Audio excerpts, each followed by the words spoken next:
Hello everyone, welcome to my YouTube channel Priyanka and Mom. আশা কৰোঁ আপোনালোক সকলো ভালে আছে। আজি আমাৰ ব্লগটো ব্ৰেকফাষ্টৰ পৰা আৰম্ভ কৰিছোঁ। আমাৰ আজি ব্ৰেকফাষ্টত আছে মেগী আৰু চাহ। এতিয়া আমি মেগী খাই লওঁ।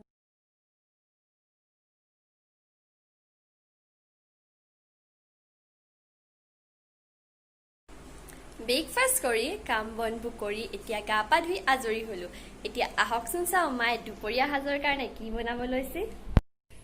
মায়ে আজি কচু আৰু শুকান মাছ বনাব লৈছে।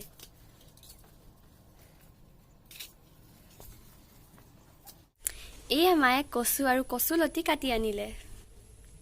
এইখিনি এতিয়া ভালদৰে চফা কৰি ধুই ল'ব লাগিব। শুকান মাছ আৰু কচু বনাবলৈ মায়ে কি লৈছে আহকচোন চাওঁ। এয়া কচুখিনি ধুই মেলি চফা কৰি লোৱা হ'ল। দুটা কাটি লোৱা পিঁয়াজ, দুটা কাটি লোৱা বিলাহী, আদা ৰচুনৰ পেষ্ট এচামুচ, 3টামান কেঁচা জলকীয়া, শুকান মাছ আৰু নিমখ হালধি আন্দাজ মতে। কচুখিনি প্ৰথমতে বইল কৰি ল'ব লাগিব।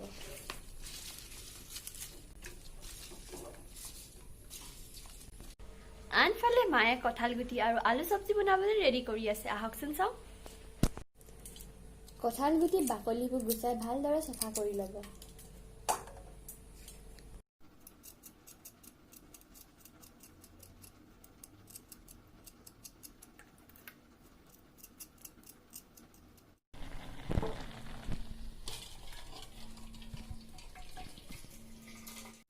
কেৰাহী এখনত তেল গৰম কৰি প্ৰথমতে কাটি লোৱা পিঁয়াজখিনি দি দিব।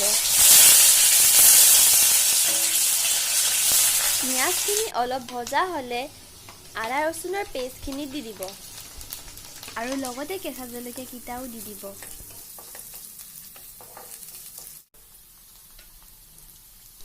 অলপ সময় ভজাৰ পিছত নিমখ হালধি আন্দাজ মতে দি দিব।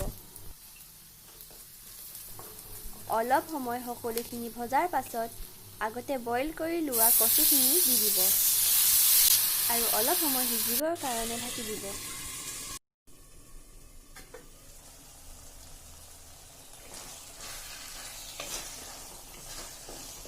মাজে মাজে এনেকৈ লৰাই থাকিব। এতিয়া কচুখিনি সিজাৰ পিছত বিলাহীখিনি দি দিব।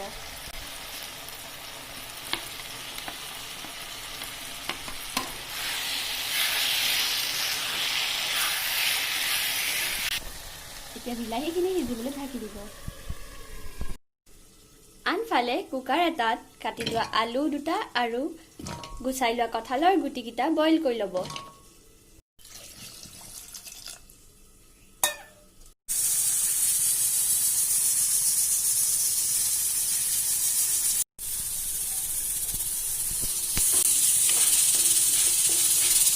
এয়া বিলাহী গলিবলৈ আৰম্ভ কৰিছে।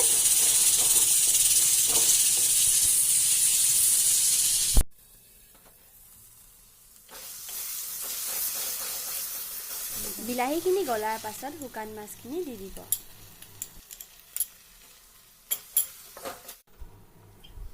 ইয়াত অলপ পানী দি সিজিবলৈ দিব।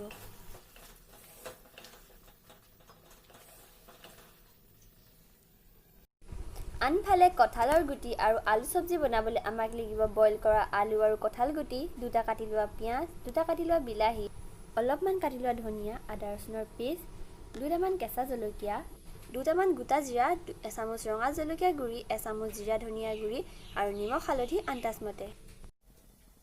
এখন কেৰাহীত তেল গৰম কৰি প্ৰথমতে গোটা জিৰাকেইটা ফুটুৱাই ল'ব। তাৰপিছত কাটি লোৱা পিঁয়াজখিনি দি দিব। অলপ সময় ভজাৰ পাছত আদা ৰচুনৰ পেষ্টটো দি দিব আৰু লগতে কেঁচা জলকীয়া কেইটাও দি দিব।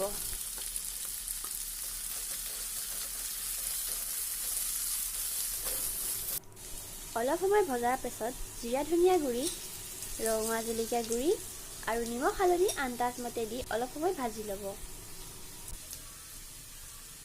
অলপ সময় মছলাখিনি ভজাৰ পাছত কাটি লোৱা বিলাহীখিনি দি দিব আৰু বিলাহীখিনি গলিবলৈ ঢাকি দিব।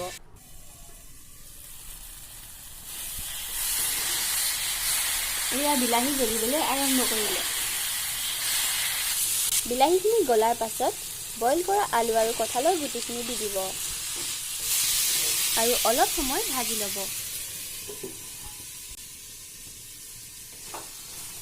আনফালে শুকান মাছ আৰু কচুৰ চব্জি ৰেডি হৈ গ'ল।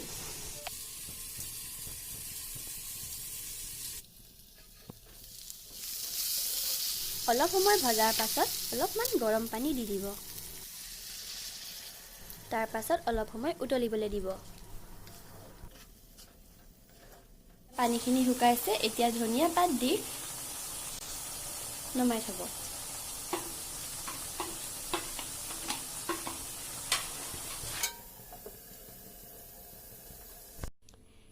এয়া আমাৰ কঁঠাল গুটি আৰু আলু চব্জি, ইফালে কচু আৰু শুকান মাছৰ চব্জি ৰেডি হৈ গ'ল। এয়া আমাৰ দুপৰীয়া সাজ ৰেডি হৈ গ'ল। কঁঠাল গুটি আৰু আলুৰ চব্জি, শুকান মাছ আৰু কচুৰ চব্জি, দাইল, এডোখৰ নেমু, অলপমান আচাৰ আৰু ভাত।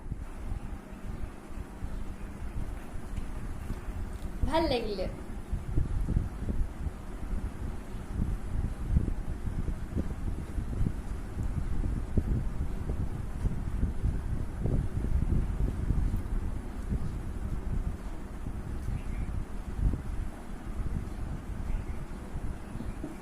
আশা কৰোঁ আজি আমাৰ ভিডিঅ'টো আৰু আমাৰ ৰেচিপিকেইটা ভাল লাগিলে। যদি ভাল লাগিলে লাইক কৰিব, কমেণ্ট কৰিব আৰু শ্বেয়াৰ কৰিব।